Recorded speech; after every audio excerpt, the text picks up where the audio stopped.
Hello everybody, welcome to Noetic. I am CJ and I'm joined by Jordan Cline. Hello everyone. She's going to be leading us in a discussion of the final book dun, dun, dun. of Marcus Aurelius' Meditations. It's going to be book number 12, and I believe this is part 11 of that series. So before we begin, I don't know if we want to give any prefatory remarks. I guess I don't know. I guess I don't really have anything to say right now. Sure. I think the only thing I would say is that I want to give a caveat to this discussion. We're not going to be tying any strings, even though this is the final book.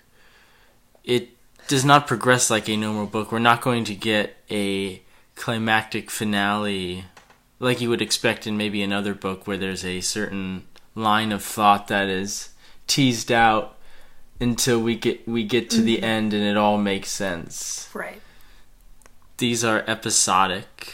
They are fragmented.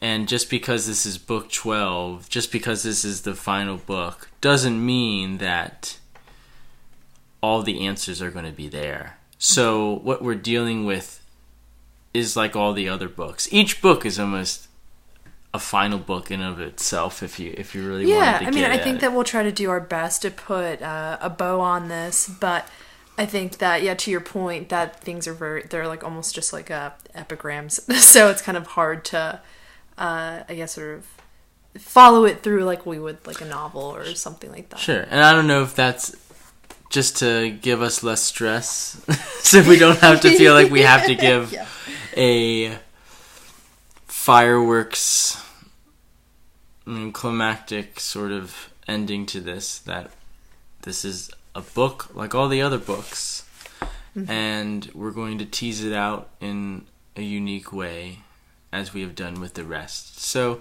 let's start with what Jordan wants to...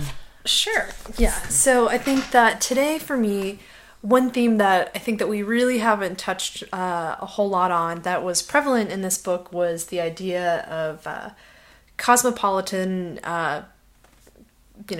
politics, or I don't want to say theory, but the sort of cosmopolitan worldview, if you will. So you're talking about that because we're dealing with a Roman emperor. And I'm going to draw this out further, but I think that the argument that I will make later in our podcast is the fact that we are sort of experiencing a very similar sort of social and political climate as the Roman imperial period, and posit that perhaps a cosmopolitan worldview can help us in our sort of own crises that we face today. So how would you describe cosmopolitan? Do you mean it? I mean it in... high society? I would mean it in this context as sort of closer to the... more of like the Aristotelian definition. Because we think as, being post 18th century, it's... the connotation for cosmopolitan today is more... bougie. Oh, that's so bougie, or that's so bourgeois of you. Of, oh, well, you're very refined, or you're very, urbane or suave, or all of those sort of connotations. So the closer definition that I would like to sort of operate on is like cosmos, which is just the, literally just like the order or the structure of the whole of the universe. And then the polis, which is just like a city. So the concept in the Greek term is more of being a citizen of the world. Okay. So I want to talk about, in this book, how Marcus Aurelius views himself as sort of a citizen of the world, and the sort of mood of uncertainty that he used cosmopolitanism to sort of counteract this unease that was felt in the imperial period. Great. So I think you had that thought you were telling me off camera from the first chapter of this book, right? Yeah. Do you want to read? Sure, yeah. So the segment that I had, so this is just to give everyone forewarning, this is a long passage, and there's going to be one sentence that I'm going to sort of, or key phrases that I'm going to hone in on to draw everyone's attention lest they just kind of fall off the map. So, if then, when the time for your departure draws near, you have put all else behind you, and you honor your ruling center alone in what is divine within you, and if what you hold in fear is not that someday you will cease to live, but rather that you may never begin to live according to nature, you will be a man who is worthy of the universe that brought you to birth, and you will no longer be a stranger in your native land, wondering at what happens day after day, as if it were beyond foreseeing and hanging on to one thing after another. So the one key part of this sort of ambling passage is I wanted to focus on was you will no longer be a stranger in your native land. And that's predicated on if you live according to nature and you honor your reason and you respect what's sort of divine within you. So that's what I wanted to focus on. And this idea in the Roman imperial period was prevalent of feeling like you were a sort of a stranger within, your own homeland. Like you felt alien within the world that you lived in. And part of this is reflective in imperial literature, and the two books I wanted to draw attention to are The Golden Ass by Apuleius and The Satyricon by Petronius. And part of it is it has to do with a lot of traveling. So with sort of this idea of the Pax Romana, there was just a ton of traveling. Borders were pretty much open. You can kind of think of it almost like the ancient equivalent of the EU. You could just kind of like go from place to place with like relative ease. And let's see. So there's one thing that I wanted to draw attention to, and it's actually a hymn to Isis by Isidorus.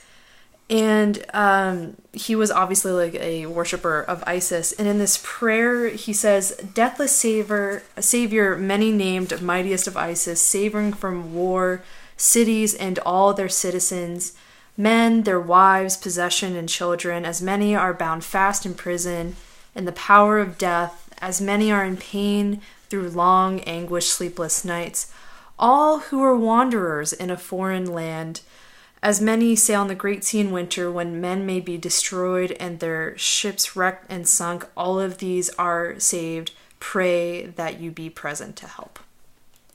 So that's sort of one idea to get us sort of situated in this mentality that with this sort of Hellenistic, I guess, like, again, like in the most literal sense, very like cosmopolitan, is like sort of like many cities. Trade was just, like thriving in this period. So there was just like a lot of like physical movement of people. Mm-hmm. But at the same time, there was also that emotive or civic sort of crisis and feelings of uncertainty. And I was reading through the introduction by Jack Lindsay of his translation of The Golden Ass, and I actually didn't really realize this because I didn't pay close enough attention, but Apuleius was actually contemporary of Marcus Aurelius, pretty much. So what I thought was interesting was the fact that he makes the point that there was this tension because there was this resurgence of Greek culture in the Antonine period, so under the reign of Marcus Aurelius. And he says that it projected this sense of a lot of calmness, and especially since the empire was at its peak, it was exceptionally wealthy. It had this surface of sort of a placidity, a calmness, and sort of a projection of power and serenity at the same time. But what Jack Lindsay contends is that although this was the projection, Apuleius in The Golden Ass points to the cracks that are beginning to surface. So throughout these stories, he talks about oppressive landlords, Roman soldiers beating up on farmers, a general sort of state of moral decay and opulence, and the sort of growing gap between cities and the countryside. And so it's interesting to see that there is a tension between the social reality that people were living in and what people thought of themselves. Yeah, so I thought that was pretty cool.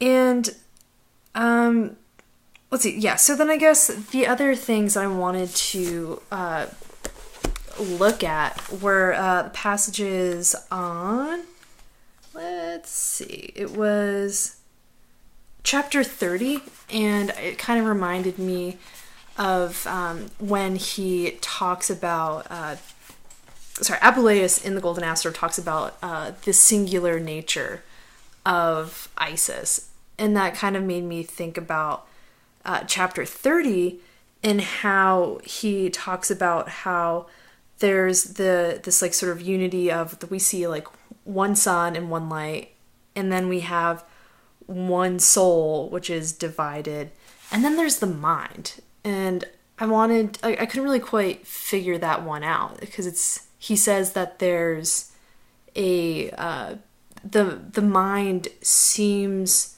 as if it's divided, but it's really one. I wanted to just like pick your brain on chapter 30. Mm-hmm. Well, it seems like it goes back to what you're talking about with trying to feel like you're a part of the world rather than a stranger in it. Because if you feel as if you're against the world, I think this is what we were talking about last podcast, or maybe a podcast or two ago, where Marcus Aurelius compares the world to a tree. and if you do things that go against it, then you're severing yourself from the whole. So there's this insistence on this unity, on this tree, and I think Marcus Aurelius is trying to insist on being a part of that in any way, shape, or form he can. And I think that's through realizing that it is all linked together in some way. I think that just connects, and what you're talking about connects right back to this feeling that we're all part of one greater thing, or I guess in this passage, like you say, we're all part of one, mind and one soul, it seems like. Mm-hmm. And it seems to me that there's that idea of sort of like the collective soul, and finding a sort of a collective identity is something that Marcus Aurelius obviously advocates. But it's interesting because in the end of the Golden Ass, the character Lucius is just kind of this he's like this guy, and he's just kind of like wandering around Greece, and he's on business, and then he gets turned in, to a donkey, and then he's just like basically passed off from person to person. So he's just like really shuffled. He doesn't really belong with any sort of like particular group or anything. And it's not really until he is initiated as a priest into the cult of Isis that he sort of finds his own. And what do you mean by community. Isis? The goddess Isis. The goddess Isis of... Isis was the sort of the main sort of goddess in Egyptian theology. Mm-hmm. So Isis is this sort of all-embodying goddess. So it's kind of cool because she almost seems like a cosmopolitan goddess, because her forms are manifold. She basically encompasses every single god or goddess rather in the Roman Empire. Mm-hmm. So whatever you see her as, she could be, I don't know, like Magna Mater, she can be Hera, she can be Athena. She's basically just like this, like almost like an overarching goddess. She contains all of the goddesses. Okay. Yeah. So that's kind of what I was thinking. Oh, well, it's like Lucius doesn't really feel like he's a part of a community until he sort of joins the whole. Mm-hmm. And it's something that with nature, he's really interested in witchcraft and magic and controlling nature. And his curiosity gets him turned into a donkey. And then once he realizes and he bends sort of his knee to Isis and sort of rejoins the whole instead of trying to control nature or the whole, then he finally feels like he's a part of something.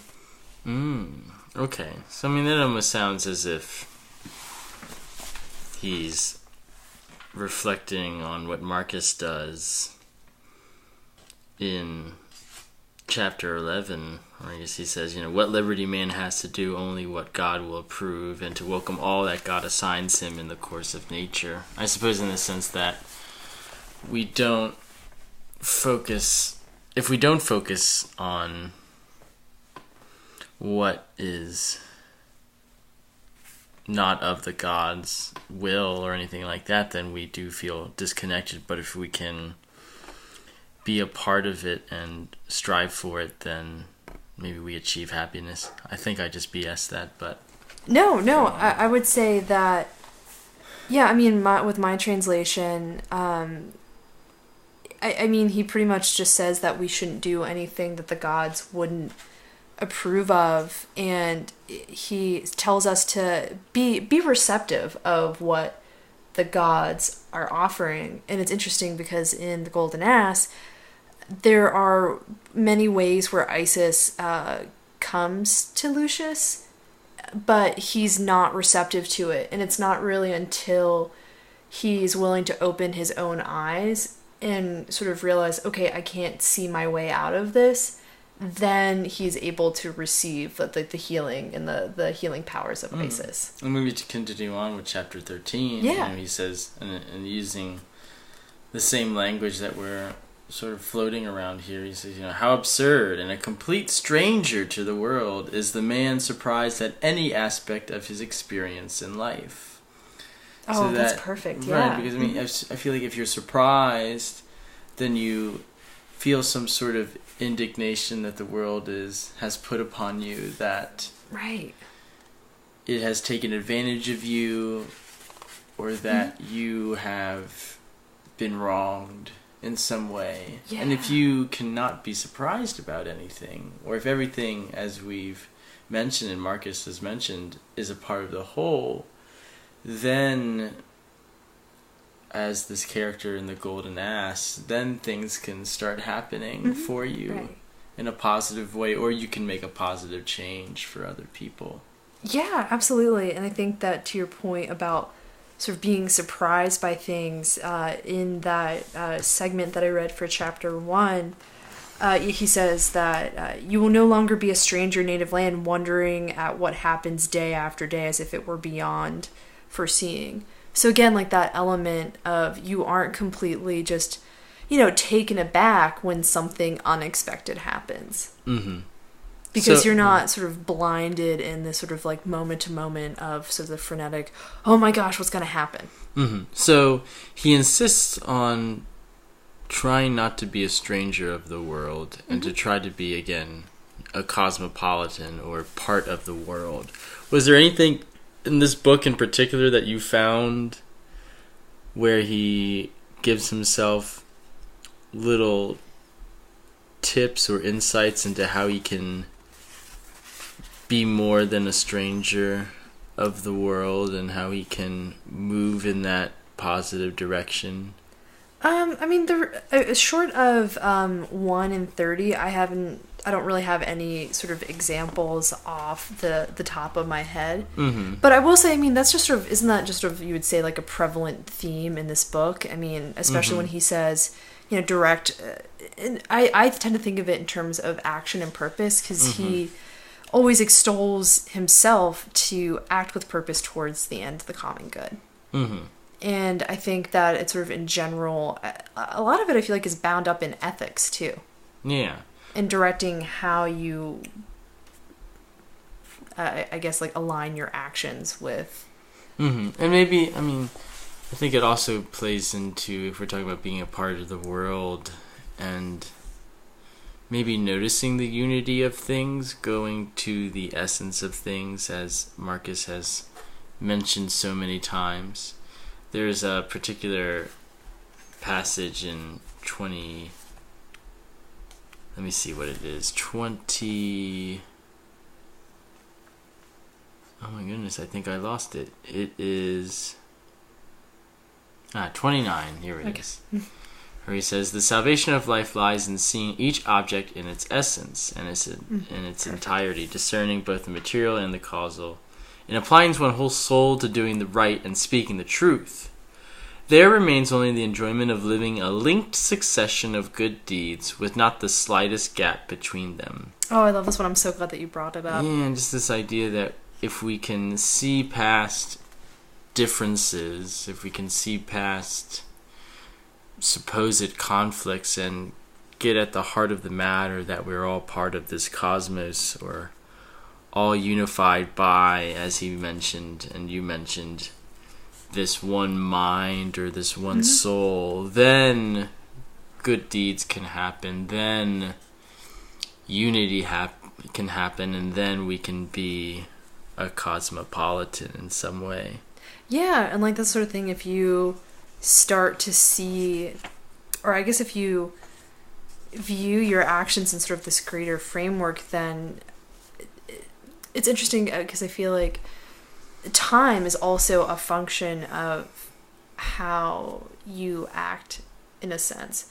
Because if you have this cosmic perspective, then you're not going to really you're going to be more, I think, sort of wedded to the present. And I think that's what he's getting at in chapter 29, is he's just saying, you know, if I don't really care about my lifespan, then I'm just going to make the most of each moment. And then in that moment, and then in a cumulative moment to moment, I'm just going to do my best to, you know, serve the common sort of, common nature, or, you know what I mean? Yeah, what I like about this discussion is that we're bringing a new light on to the word cosmopolitan, because I never really thought of it that way until you brought it up now. But I think we're seeing this whole project, and in this book in particular, but all of the books, that Marcus Aurelius is trying to outline how to be a cosmopolitan in some respect. Yeah, and I think that what's interesting about this idea of the cosmopolis is in this Aristotelian sense, and, you know, to a sense, the Stoic degree, it has an ethical content and meaning. Go on with that. Yeah, I think it's... I read this really great article, I think by Derek Heater, and he makes a really interesting case that this idea of being cosmopolitan, at least in the sort of like Greek sense, meant that you acted with civic virtue, and tying that in with Aristotelian virtue, it was this concept that you acted in the interests of your city-state. And then he sort of traces through these different ways in which people could have this sort of citizenship, excuse me. So for Aristotle, it was more of just like state citizenship, and then Socrates brings in the concept of having citizenship for a pan-Hellenic nationhood, and then he makes the point that Zeno, the founder of Stoicism, actually was a really big proponent of this idea of world citizenship. So this is where Marcus Aurelius is getting this idea of being a citizen of the world. And it's interesting because even in chapter 20, he has these two little rules he gives himself. And the second one, at least in my translation, says, no reference to any end other than the common good. And if we think about being a part of the world, there are so many different ends. I mean, yeah. What ends do you see in the world? I could give you financial ends is one of them for me. I don't know. You can think of trying to be as financially successful as you can be, or at least to be able to pay rent. Yeah, absolutely. I mean, like, there's definitely like that need for like material security.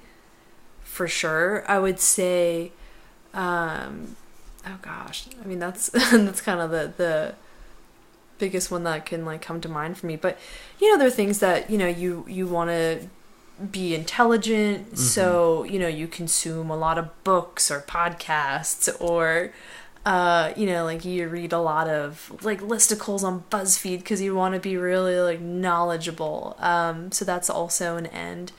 I would say, I don't know, like your social life, is that not its own end of like having friendships, relationships with family members, dating, etc.? Yeah, they all of these other ends seem to connect in some way, which is quite fascinating because you can think, okay, if you have intellectual ends, then they can somehow link to your social ends, because then if you're intelligent, then maybe you attract quote unquote intelligent people as well, or you will impress them in some way. Yeah. And if you have financial standpoint, then maybe you feel as if you are a more suitable mate for marriage or anything of that nature. Right. So all of these sort of connect in some way, and if we're talking about a whole, maybe they form another network or another whole that in some way does not give the same life-affirming status as the common good does. That maybe they act more like weeds that grow over a plant, and maybe they form this vast network of vines, but they just suffocate the plant. Yeah, and maybe it could just kind of like obscure the greater growth that you're supposed to have as a person, and that's mostly just to live in accordance with nature. Yeah, and cultivate those virtues. And I suppose that would bring up the question then of, well, what is the common good, right? What is this? And I think, do you think Marcus has brought that up in these past books of what the common good is? Yeah, I mean, I would say that the common good, I would say, is or at least the greatest good is acting in accordance with nature. Okay.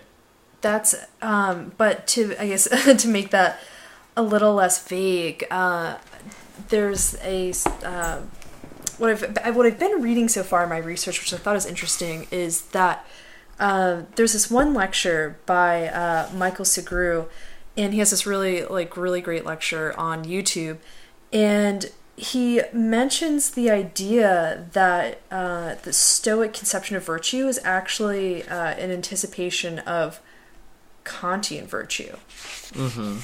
In saying that, for the most part, that this sort of realization that virtue is sufficient.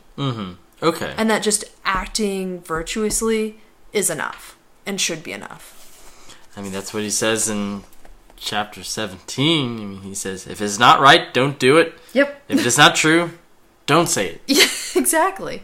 And the book right there, right? It's simple enough, but in some way, if you quote unquote do the right thing, that will cultivate the garden of the universe, of the cosmos in some way. Yeah, and here's a quotation that I have from Derek Heater about the sort of stress, or not the stress, but the emphasis on the relationship between civic identity and moral identity. And he says that civic identity, it's a moral identity. And when you are a membership of a certain group, then that means that you have a moral commitment to that group. So if you think of it in terms of committing yourself to sort of this like greater humanity, then you're going to be invested in committing yourself in a moral sense to the greater group that is like the whole.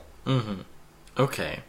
So then I guess the question would be, what if that group was not a benefit to the whole? Do you leave it, or do you try to work within that? Because if we think of Marcus Aurelius as being an emperor, he has this power to have these ulterior groups that might go against the whole in some way.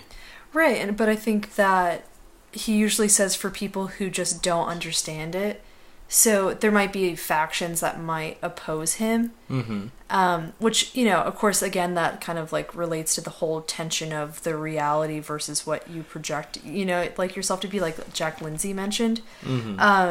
But, I think that he would say, well, there are going to be factions that oppose my rule, but the best thing I can do is be kind to them and try to teach them where they have gone astray and how... or show them why it's in their interest to obey the structure of power that's being imposed on them.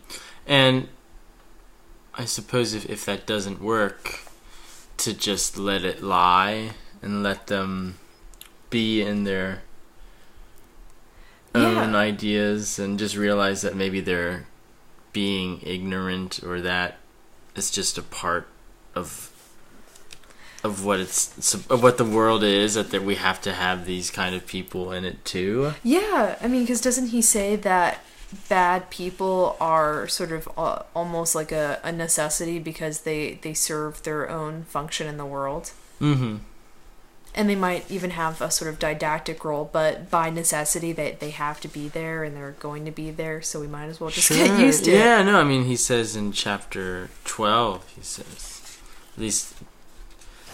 the second part of that. The first part is, do not blame the gods. And then the second part is, do not blame men either. All their wrongs are unwilled. No one then should be blamed. So I suppose with that, it goes back to this idea of unity, right? Because we are all, if we go past the wrong that was committed, we're all a part of this greater mind or this greater whole, right? And that anything that does happen is an accident, or like he says, unwilled. He says, well, somebody wouldn't actually do that. If we go past that and see maybe not, I don't know if it's saying the goodness, but if we see...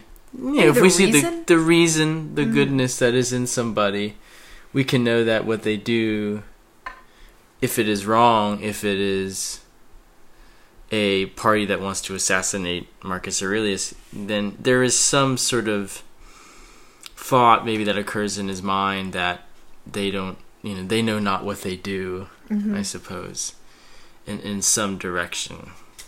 Yeah, absolutely. And, yeah, I mean, honestly, I couldn't agree more with that, because, I mean, it's the sort of, policy, I mean, it makes sense, right? I mean, it's easier to sort of, to cooperate with people as a ruler than exterminate them, because that's always going to meet resistance. So there's a sort of an element of practicality to it, too. Yeah. Oh, no, for sure. And I think he makes note of that even in chapter 27, where he has to say, at least in my translation, it starts with, continually review in your mind those whom a particular anger took to extremes, those who reached the greatest heights of glory or disaster or enmity or any other sort of fortune. Then stop and think, where is it all now? Smoke and ashes, a story told, or even a story forgotten.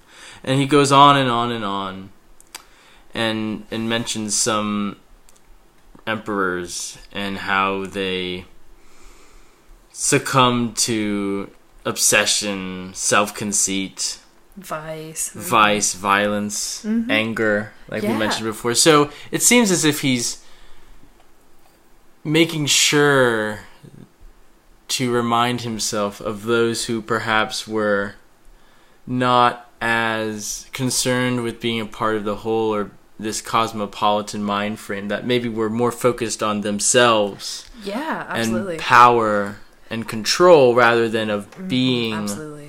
They didn't want to be a part of the world; they wanted to rule the world. It sounds like such an elegant way to put it. Yeah, I mean, they didn't want to be a part of it; they wanted to, just rule over. They wanted to exert power over the world instead of being a part of it. Mm-hmm. But then there's this realization, as he says in that chapter, that where is it all now? Smoke and ashes.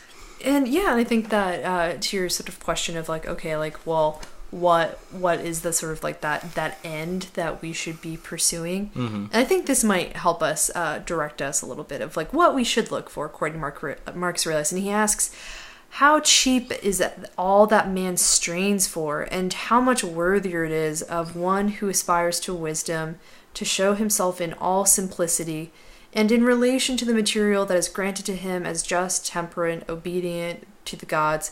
For, this is my favorite part, for the pride that prides itself on freedom from pride is the most objectionable pride of all. Can you say that in another way? Yeah, so let me like, I'll just repeat it. So for the pride that prides itself on its freedom from pride is the most objectionable pride of all. So I view that as someone who, I don't know, I kind of think of it sort of like a pseudo like yoga teacher or something like that. That's okay. Like, I am like so proud of myself for being divorced from pride. It's like a humble brag, you know? Yeah, exactly. Right. Okay. So then what does he say instead to do? To just be a part of the world? Because this almost sounds like he's that he doesn't... What I like about him is that he always pretty much keeps himself he's like on the hook for this. Is that he's like reminding himself like, don't be one of those people that humble brags. Sure, just like keep your head down and just aspire to wisdom and simplicity and just be happy with the material things that are granted. Because he could go against the whole world if he does that, right? That disconnects him from the world if he has to say, oh, well, everybody else isn't doing it right, but I am. Right, exactly. Right? Even if it is in a humble way to say, well, as everybody else worries about whether they are rich or whether they have power, I'm going to just sit here and think about the most important things. I'm just going to contemplate contemplation. Right. So yeah, and like, and that in and of himself is that, yeah, like that would be him isolating himself. And I think that when he admits, you know, everybody makes mistakes, and I do as well, then he's able to relate himself into that framework of being human and relating himself to others. And so doing so feeling more connected. So that's another way to bring yourself back into the cosmopolitan mind frame, is to realize that you are as vulnerable as everybody else and that you're not better or worse. But not to make it a brag out of that as well. Yeah, I think because obviously since he was an emperor, he had other things to do than just, he wasn't just like had a nose in his tablets, you know? Right. So there are definitely other things that he had to tend to, which also I think kind of helps me at least frame him as not just some like philosopher sitting in his study all the time.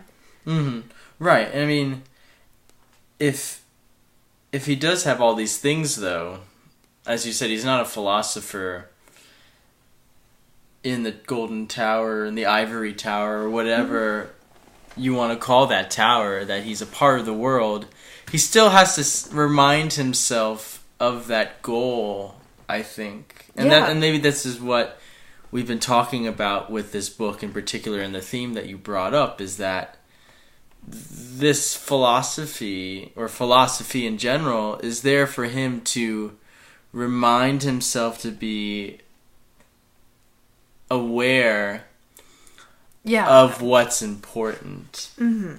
And what's important is to be a part of the greater whole and to follow reason. And if I can quote him on 31, he says, but if every one of those objects is contemptible, go on then to the final aim, which is to follow reason and to follow God. To value these other things, to fret at their loss, which death will bring, militates against this aim.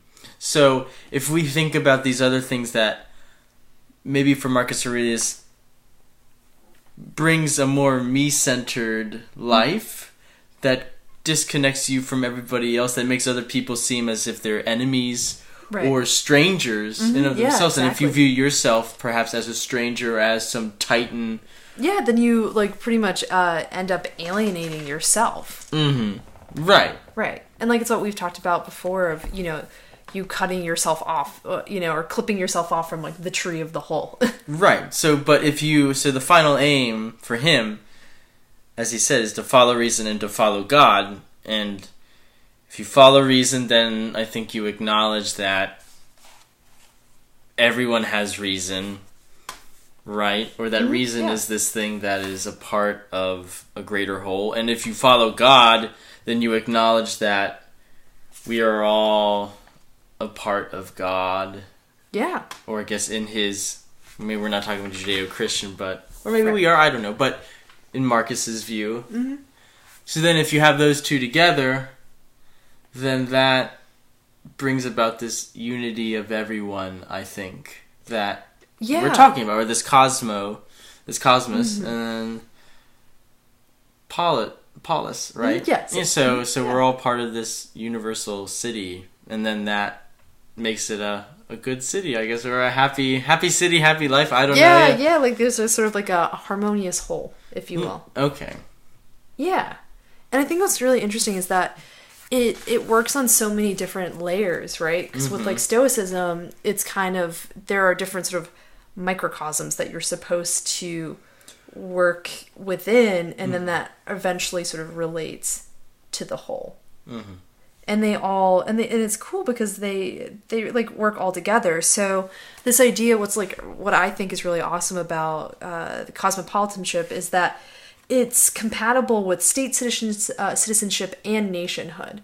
So you can be like, for us, like we can be like what would be considered like good Americans, but at the same time, we can also like potentially, honor international law. And then a step above that, then it's like, then we can like honor, the law of the whole, or, or the laws of nature. Of the world, Yeah.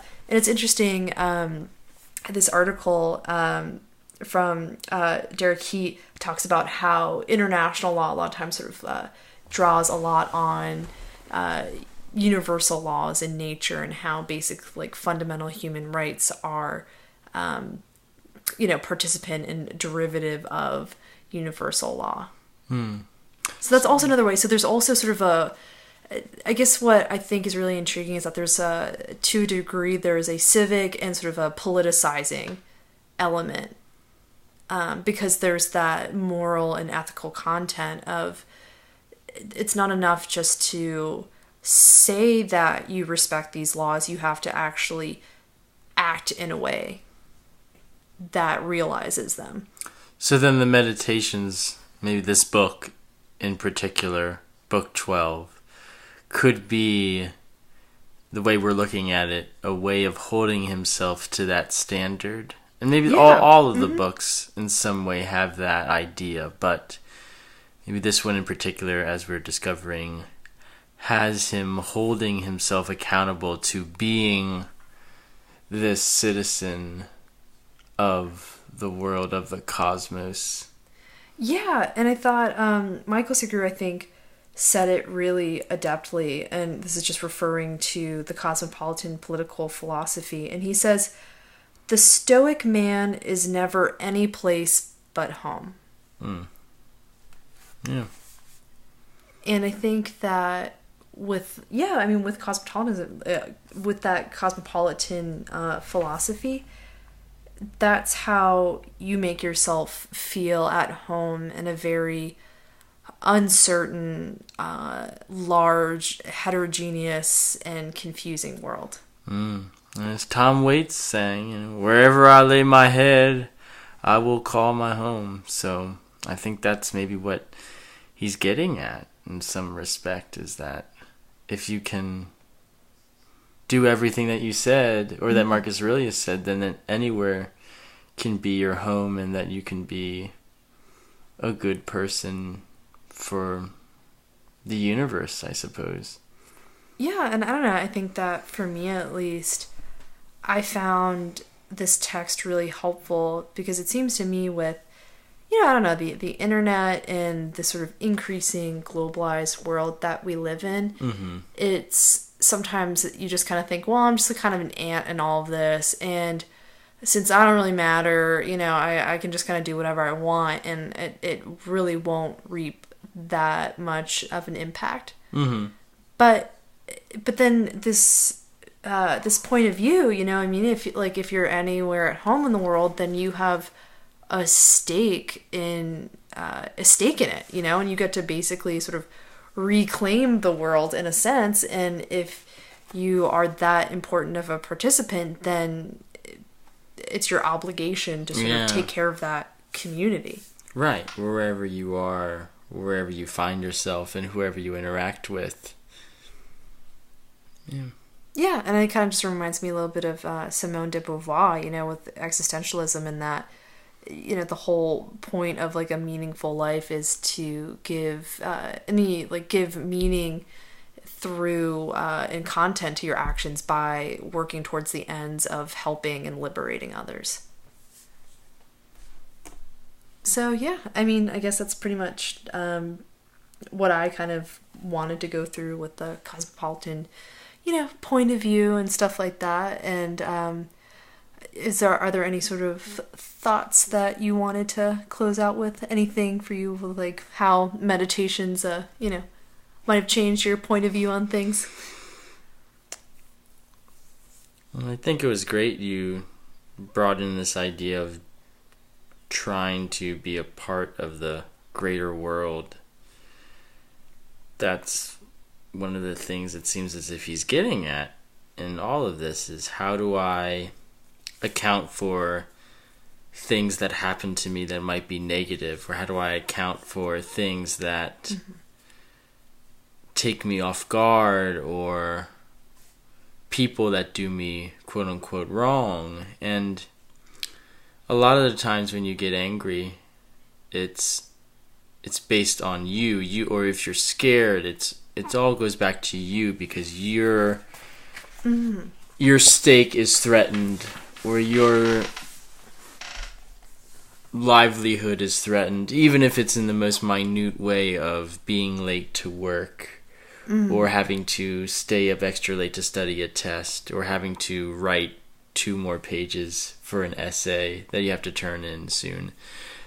All of these things are predicated upon something happening to you. And if we can instead, as Marcus suggests, face everything outward in some way, instead of turning inward, then there can be a positive. But I think it's important to diagnose the problem, and I think with this book in particular, we've discovered that Marcus suggests that if you turn yourself inward, and he has done this in other books, but in this one as well, if you turn yourself inward, then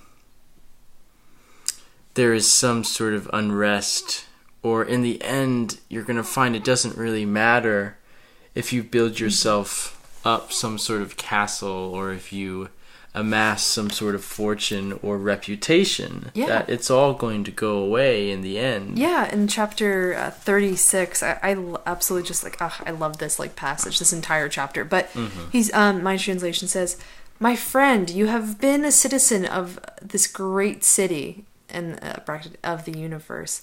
What difference if you live in it for 5 years or 100? Yeah. So it's kind of, he's like, hey, I'm just happy to just be here for as long as I'm here.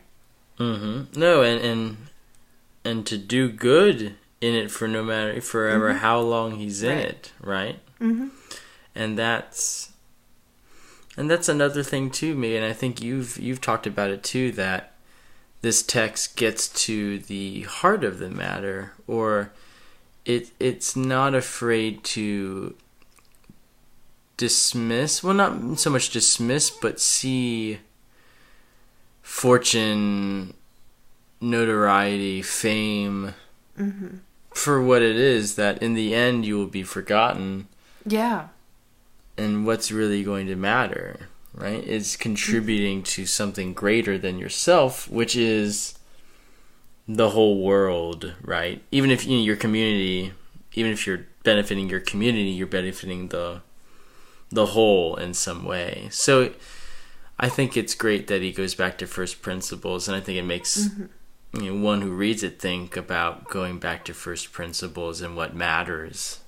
Yeah, and I think that this last sentence of Meditations, so make your departure with a good grace as he who is releasing you shows you a good grace.